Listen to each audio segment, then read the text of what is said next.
Niharotsika androany. Hainao mbena zahay sara mahay mangala kabongo fa miasa kitsely avao ro hainay torohevitra ameko anao miasa kitsely vaovao janona tsy raha tsopo fa klasy evako Na klasy va bahiko zay. Bahiko zay tsy miboaka tondra sarotsika keto. Asa teto zany. Le hilahy tely inainy fa trop. Seka avy eto an'olona nidera fa tsy miboaka bahiko zay. Hainao raha fa letakinao bahiny mivolana iha.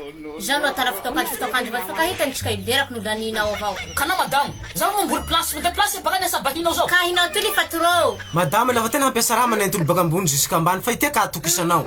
Misy fidelisme na sisy mahavitage. Fa ity Aia misy an'izao. Anilany mandeha biby lala hisy manday. Aleo iaho mandeha amizao any. Fa zilongonao ity le ampy heva fa tetony niasako raha. Tamombia. Tamy 2000 sawawa. La niteraka tianako fa nahabeanaka avao. Ia minio lafa hitako eto lomay.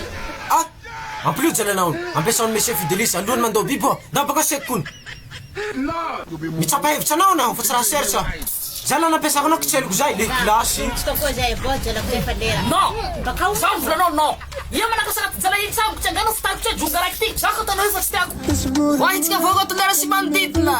Monsieur Fidelis no Narcisse de mivarotra plasy. Amin'ny route manday ny toera hitatsika azy. Na koa amin'ny Mandobib. Zay mivarotra plasy Chevron. Madrier. Botsy vitan'izay fa bomandrafitsy. Hazo sapin avao koa. Mariko eto fa njoza zaiky nanjafy takily falitore. Fa ny falonjoza amizao Amandobiby amin'ny route manday atoy. Ka ho hinareo Seville place Chevron zay. Surtout nareo petsaka manday Besasavy Ampasinabo Amandobiby atoy misy place soa sapin ka misalasala iha fa manjamby anao Monsieur Fidelis zo amin'ny Narcisse ka halino basta ny tanjazana miala ho